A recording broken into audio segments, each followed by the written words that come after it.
5, 16, 19, 21, 30, 3 and 10. Check results. You remember? Oh, I'm sorry. I'm so sorry because I listened to one of these that I did where I was using just the iPhone audio and it sounded horrible. I wouldn't expect anyone to listen to that. And unfortunately, today it's going to be another one of those poor audio. I can only apologise. This is 19 or 20, not sure.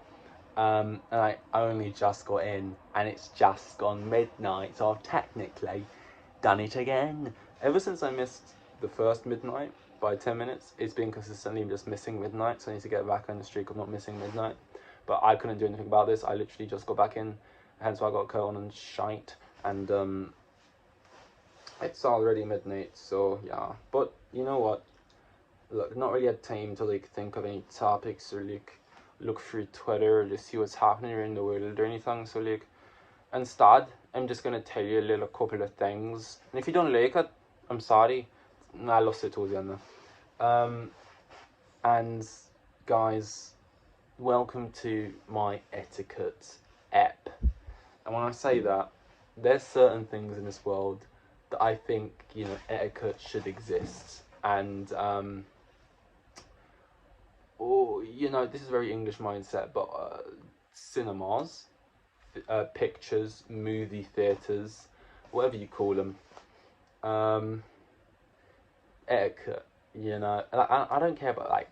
Well, I'd prefer if you didn't chew with your mouth full, but like, that's where it really matters, and that makes me sound film snobby. Like, no, you can't. You must enjoy. You can only enjoy Wes Anderson's finest productions if you sit silently with your hands by your side. And you know what I mean? It's more coming from a place that I'm from, the UK, and over here, I know the culture for watching films is very different than that of like the US of A. What's triggered this whole thing is the day I had to get a coach to and from work.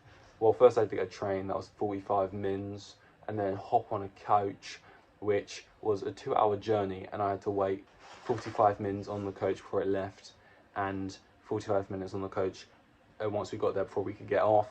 And that wouldn't be an issue just sitting down, but legroom wasn't great, and I was dying. To be honest, quite honest with you, stuck by the window, which I don't mind the window if my legs can move, and they couldn't, and it was quite getting quite painful. I'll be honest.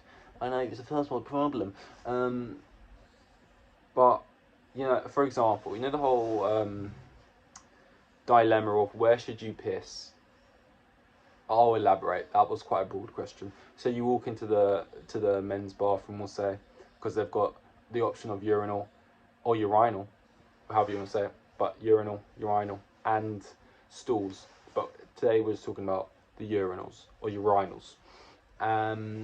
There's 6 of them. There's a guy planted in the one right at the furthest left. Where would you choose to pee? Naturally, yes, correct. Everyone would choose to pee on the one furthest to the right. If you choose to pee in the middle one, okay, whoop-de-doo, what are you trying to prove? I guess that's not illegal, but you didn't have to do that. And if you choose to pee in the one directly next to him, you're probably on a list. Now, that question, you can go for it like if he's in the middle, where do you go? You go either side, closer to the wall. If there's 2 people on either end, where would you go? You'd go in the middle. You always want to try and have like at least a space gap in between you, right? And that counts the same on a train. I feel like if you're getting on a train or public transport, you never want to sit next to someone immediately. You know, you want, I think, let's imagine you're on a district line train or like a standard subway, whatever, where the seats face each other, they're across the walls of the train, right? If it's like relatively mid, like it's 50% full, you want to find a seat where there's no one either side of you, and I think ideally no one directly opposite you if you can, and if there's ones available, those should be the ones you gravitate to, because there's nothing more annoying than if I'm on a train and yeah, no one's sitting next to me, great, but then someone sits directly in front. Now that's not illegal, that's not a crime, it's not like terrible, but like now where do my eyes go? Because I've got to now just awkwardly look at the ground because I can't make eye contact with you. That would be dangerous. Not because you're a bad looking person. No, it's nothing to do with that. it's purely just London awkwardness. We don't like looking people in the eye. It's and not we don't the homeless. You will never catch someone from London at the homeless in the eye. And if they do, but the thing is, you'll never catch them look them in the eye. But if they do look them in the eye, they will always give them money. It's not like you'll never see someone give a homeless person money, but only if they've accidentally got a cheeky little glimpse, and then they're pulled in and they're like, I'm sorry, I haven't got any cash. Well, actually, I take card, and then before you know, this bank transferred £100 to the guy with the cardboard sign. But yeah, my issues today was on the way there. Most people didn't have someone sitting next to them. Only like 2 people did. I happened to be one of those people. I hated my life. I couldn't do anything. I just had to sit there in pain. I tried to like sleep, but I couldn't. My neck was kind of hurting, and my knees were in a bad place. I was in a bad way. We get there, and also this was like about 5 a.m. in the morning, so that didn't help.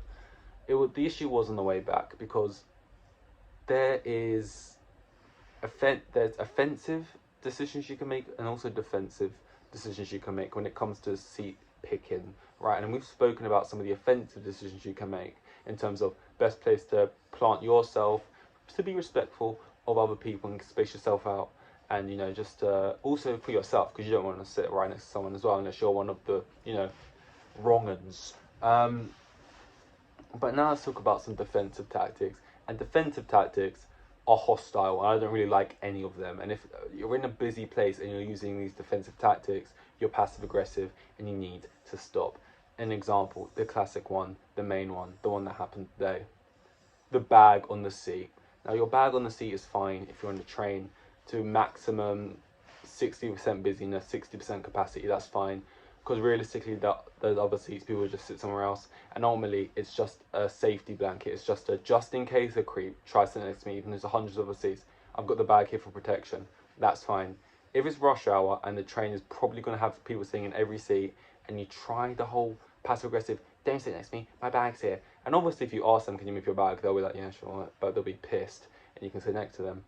But that's kind of there because they know, like, if people, this is such a London thing, they know most people will just be like, oh, I don't want to ask because she probably has that there because she doesn't want anyone sitting next to her. So if I ask, she's going to get so pissed off that I answer, and I'm going to sit next to this moody cow who doesn't want me there. It's just such a people just stand, avoid that, and be pissed off about it.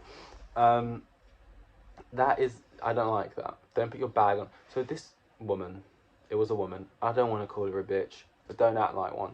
Right? To be fair, I'm all like I'm guessing. I'm using a lot of guesswork here, but she was just the worst.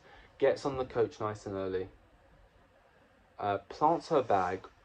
So what coach is up.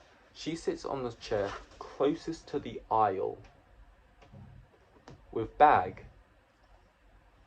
closest to the window. That's even worse.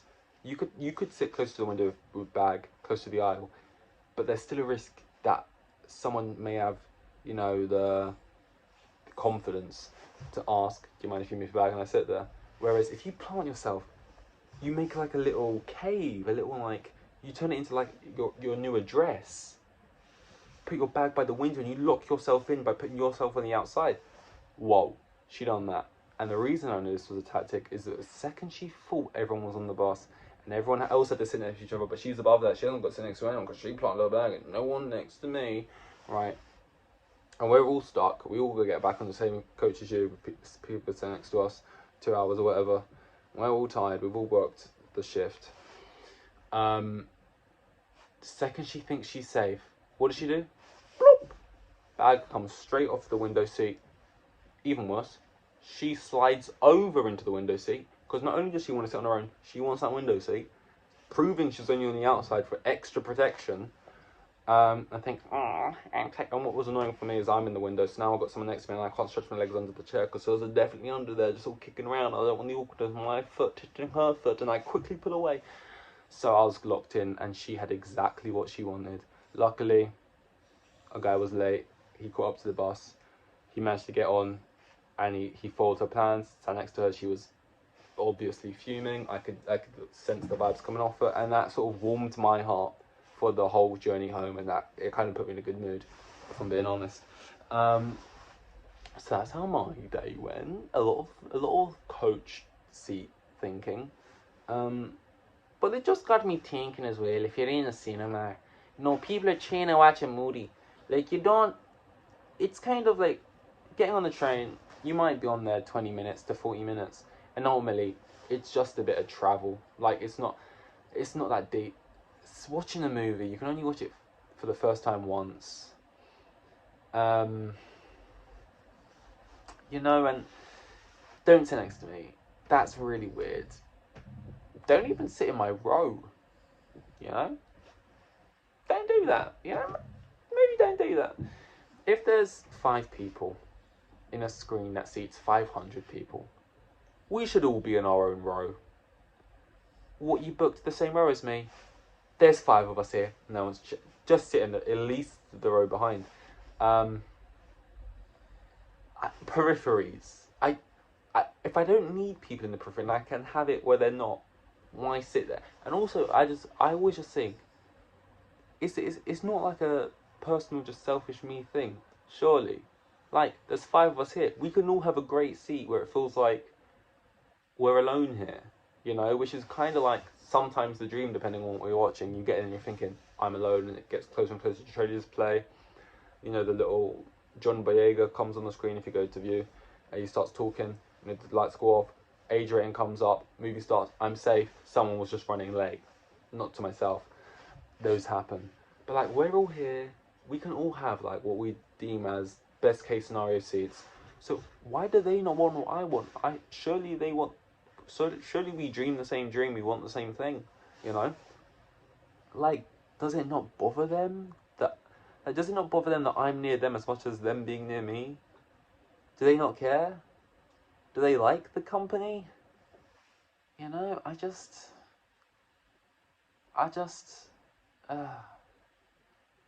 despair.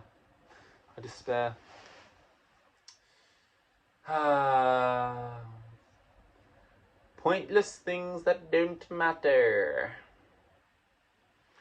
It's kind of what this should be called, shouldn't it? Ultimately, it doesn't matter. And I'd prefer it one way. But ultimately, like these days, I just book the tickets online. Saves buying them there. It means that I definitely... Because realistically, in a cinema, there's only like 3 seats out of the 300 that I actually want. And I've got it... this is very autistic of me sometimes. Which I don't know if that's offensive. But... just in the sense that, like... very particular about something. Like, when I'm in the cinema, there's like... It's, what it is? It's very Sheldon Cooper, Big Bang Theory.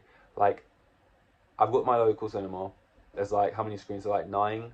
I've probably just over time, by chance of being taken to that cinema and just going there, obviously seen films probably in every single one of those screens.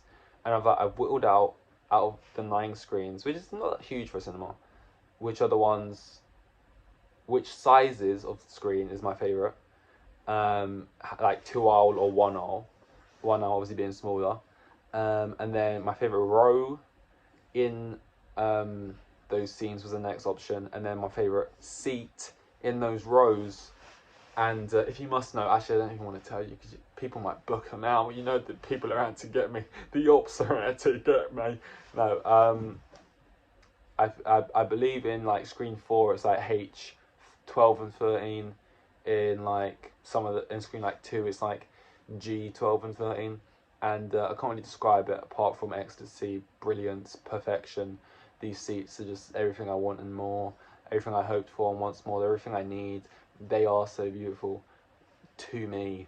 I'll go with someone else. If I went with my mother, I'd sit in the seat close to the stairs. Sorry, Mum, but if anyone does sit next to us, you're gonna have to brave that. You're sort of my border. I've put up my Donald Trump wall.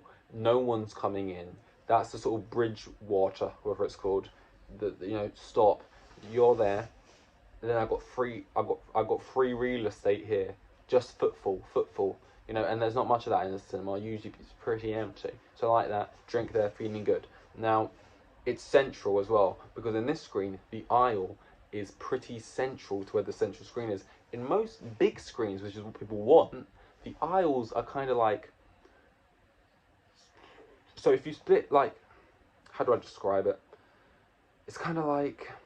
The aisles are where the sort of sides of the screen would be. So like, if it's a wide screen, you've got the chairs in the middle, big... So if you want a middle seat, you've got to like, kind of be like, excuse me, pardon me, excuse me, pardon me, excuse me, to like go for and all that. Whereas here, you can have an aisle seat and be in the middle, because in a smaller screen, the aisle's in the middle, whereas in the bigger screen, you've got two aisles kind of on the sides. Little thing. We just picked up and noticed there. And so what? The screen's a bit smaller. It's still a huge screen. And ultimately, there's less people in here, which I think is a little bit more intimate, and there's less chance of people being annoying or like getting in fights or just like screaming in the background or losing their shit or just talking in bed. So that's great. And another great thing about the screen, no chairs in front of you. Now, like I said, it's GH. You're thinking, what? It's not ABCD. Why are there no chairs in front of you? Are you looking up at the screen, breaking your neck? No, GH is quite a nice distance back. I don't have to break angle here. My head stays completely on its brackets. I haven't got to tilt up or down. I'm in the perfect sort of look straight forward. Maybe a little recline in the chair, sort of, but that's comfortable. And I'm not really looking up. It's kind of just like, I'm in awe here. Because in front, that's like where the walkway is, where you walk into the cinema. So like all the other seats is like a big gap, like for pathway sized gap, and then the rest of the seats continue in front of there. And in front of you is full-on stretchability and a little sort of hand railing, so you can put your feet up on something. You kind of got a footrest. I have this down to a science, and I don't even go to the cinema that much. I mean, these aren't tips because every cinema is completely different, but I've got my local down to an absolute science, and I'm scared because they don't get that much. It's pretty big, and it's not in a great place for like, they don't get great business. I feel like they could close down and I'd be fucked. And the money is so good, it's so cheap and cheerful. That's what I'm all about. Is it? Well, I guess so. When it comes to stuff, your money, yeah. I just think it's just value for money. I go there, it gets the job done. I like the seats. It's a good time. I just like it. And every single time I went to go see something a little bit which isn't there, I went to go see Banshees and Sharon, or if I'll go like a Cineworld here or there, or like try out this Odeon or that, and it's just like, it's not right. It's not the same. I'm a View man through and through. And Odeon's the big one. It's the one most people go to, and Cineworld's sort of a young gun favourite, but View gets the job done. View's the Ford Fiesta of the world, and like, where would we be without it? All of your parents have had one. You'll probably have one as your first car, or maybe like a Citroen or something. But it's like, it's there for you, and no one else was. And with that, I'll see you on 19 or 20. Here with the kids, and I've got 3 kids, and the geezer was probably on like maximum 20 bags a year. Like the most boring bloke you'll ever meet. He was like,